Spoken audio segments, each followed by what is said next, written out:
வணக்கம். நான் இன்னைக்கு ஒரு குறள் சொல்ல போகிறேன். முதலே நான் ஒரு கதை சொல்றேன். ஒரு ரவுடி ஒருத்தவனை கொல்ல தேடிட்டு இருக்கான். அதுக்கப்புறம் நம்ம அவனை ஒளிஞ்ச இடத்த பார்த்துட்டோம்.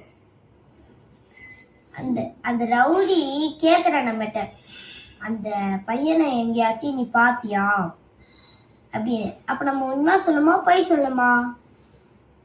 நம்ம பொய் சொல்லணும்.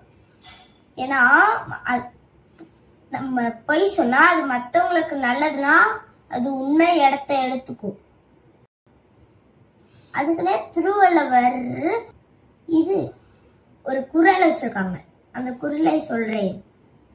பொய்மையும் வாய்மை இடத்தை புரை தீர்த்த நன்மை பயக்கும் எனேன். அதான் அந்த குறள். நாளைக்கு இதே மாதிரியே நான் இன்னொரு குறள் எடுத்துட்டு வந்துடுறேன். நன்றி.